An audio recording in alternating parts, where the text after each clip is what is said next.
Halo, perkenalkan nama saya Saimade Gusina Wulandari, nomor absen 37 dari kelas 11 IPS 1. Di sini saya akan menjelaskan tentang tokoh Laksamana Maeda. Peran Laksamana Maeda dalam proklamasi kemerdekaan RI. Laksamana Maeda adalah salah satu orang Jepang yang terlibat secara langsung dan berperan penting dalam detik-detik proklamasi kemerdekaan Indonesia. Selain itu, Laksamana Maeda juga berani menentang status quo Jepang sehingga Belanda datang. Akibatnya, dia harus mendapatkan hukuman penjara di Gang Tengah pada akhir Desember 1946 setelah Indonesia merdeka. Laksamana Maeda adalah salah satu orang Jepang yang terlibat secara langsung dan berperan penting dalam detik-detik proklamasi kemerdekaan Indonesia. Selain itu, Laksamana Maeda juga berani menentang status quo Jepang sehingga Belanda datang.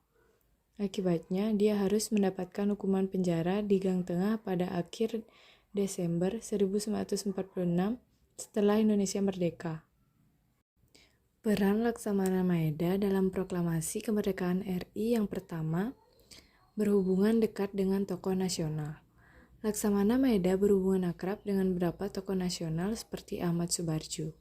Ketika Laksamana Maeda menjabat sebagai Kepala Kaigun Bukanfu, Ahmad Subarjo menjabat sebagai Kepala Biro Riset Kaigun Bukanfu di Jakarta. Hubungan tersebut tentu akan mendukung pada proses pelaksanaan proklamasi. Kedua, membantu mencari Soekarno-Hatta. Setelah Subarjo tidak mendapati kehadiran Soekarno dan Muhammad Hatta di sidang PPKI pada 16 Agustus 1945, ia memberitahu Laksamana Maeda untuk meminta bantuan terkait lokasi dan penculik dua tokoh proklamator tersebut. Tidak butuh waktu lama untuk jaringan intelijen menemukan para pemuda yang menyekap Soekarno dan Hatta. Subarjo meminta para pemuda memberitahukan lokasi penculikan dan menyatakan bahwa Laksamana Maeda menjadi penjamin. Yang ketiga, menentang Mayor Jenderal Nishimura. Mayor Jenderal Nishimura adalah Kepala Departemen Urusan Umum Pemerintah Militer Jepang pada waktu terjadinya Perang Pasifik.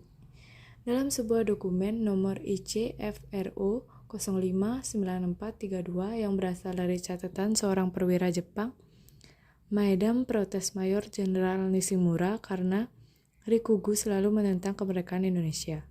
Selain itu, Laksamana Maeda juga menolak saran dari Mayor Jenderal Nishimura untuk tidak ikut campur dalam proses proklamasi kemerdekaan Indonesia. Yang keempat, rumah dinas jadi tempat perumusan proklamasi. Laksamana Maeda menjadikan rumah dinas di Jalan Imam Bonjol nomor 1 Jakarta sebagai pusat sebagai tempat persiapan kemerdekaan RI seperti menyusun proklamasi yang dilakukan oleh tokoh-tokoh kemerdekaan Indonesia. Selain itu, Laksamana Maeda juga akan menjamin keselamatan Soekarno dan Hatta dengan kekuatan Kaigun di dalam rumah dinasnya selama proses perumusan proklamasi kemerdekaan. Sekian yang dapat saya sampaikan. Jika ada tutur kata yang tidak berkenan dan ada kekurangan, saya mohon maaf. Saya tutup dengan para Santi. Om Santi Santi Santi.